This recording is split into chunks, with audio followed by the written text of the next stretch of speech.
മധ്യപ്രദേശിലെ കൃഷിയിടങ്ങളിൽ കൂടിയുള്ള റെയിൽപാതയിൽ കൂടി കടന്നു പോകുമ്പോൾ കാണാൻ പറ്റുന്ന കാഴ്ചകൾ വളരെ ദൃശ്യ ഭംഗിയുള്ളതാണ്. ഭോപ്പാലിനടുത്തുള്ള വികാസ്പൂർ എന്ന് പറയുന്ന ഗ്രാമത്തിലെ കാഴ്ചയാണിത്. അവിടുത്തെ കൽഹാർ റെയിൽവേ സ്റ്റേഷനാണ്. കേരളം ഒഴിച്ചുള്ള മറ്റു സംസ്ഥാനങ്ങളിൽ റെയിൽവേ മാത്രം ആശ്രയിക്കുന്ന ജനങ്ങളാണ് ഗ്രാമങ്ങളിൽ ഉള്ളത്. എല്ലാ ഗ്രാമങ്ങളിലേക്കും ട്രെയിൻ സർവീസുകളുമുണ്ട്. ചെറിയ ഷട്ടൽ സ്റ്റേഷനുകളാണ് ഏറ്റവും കൂടുതൽ ഉള്ളത്. സാധാരണക്കാരായ ജനങ്ങൾ ഏറ്റവും കൂടുതൽ ആശ്രയിക്കുന്നത് റെയിൽ ഗതാഗതത്തെയാണ്. കാരണം ഗ്രാമങ്ങളിലേക്ക് നീളുന്ന റെയിൽ ഗതാഗതം ഇവിടെ എല്ലായിടങ്ങളുമുണ്ട്. 10 കിലോമീറ്റർ യാത്രയിൽ കേരളത്തിൽ നമുക്ക് 5 ബസ് സ്റ്റേഷനുകളാണ് ഉള്ളതെങ്കിൽ മധ്യപ്രദേശിലൊക്കെ 1 കിലോമീറ്റർ യാത്രയിൽ 2 റെയിൽവേ സ്റ്റേഷനുകളുണ്ട്. അതാണ് അവിടുത്തെ ഏറ്റവും വലിയ പ്രത്യേകത. ട്രെയിൻ യാത്രക്കിടയിൽ ഇരുവശവും കൃഷിയിടങ്ങളാണ്. ചോളവും അതുപോലെ തന്നെ പരുത്തിയും ഒക്കെ കൃഷി ചെയ്തിരിക്കുന്ന പാടങ്ങൾ നമുക്ക് കാണുവാൻ കഴിയും. മറ്റു സംസ്ഥാനങ്ങളിലേക്ക് കയറ്റി അയക്കുന്ന നെല്ലിന്റെയും റാഗിയുടെയും ചോളത്തിന്റെയും ഒക്കെ കണക്കെടുത്ത് നോക്കിയാൽ ഏറ്റവും കൂടുതൽ ഉൽപാദനമുള്ള സ്ഥലങ്ങളാണ് മധ്യപ്രദേശും ഉത്തർപ്രദേശും ഒക്കെ.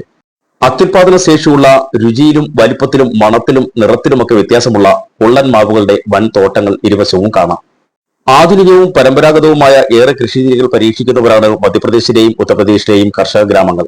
കൃഷിക്കാഴ്ചകൾ കൂടാതെ തന്നെ ജനങ്ങൾ തിങ്ങിപ്പാർക്കുന്ന മേഖലകൾ കൂടി യാത്ര ചെയ്യുമ്പോൾ അവിടുത്തെ ജീവിതത്തിന്റെ നേർക്കാഴ്ചകളും ഒറ്റ നോട്ടത്തിൽ നമുക്ക് അറിയുവാൻ കഴിയും.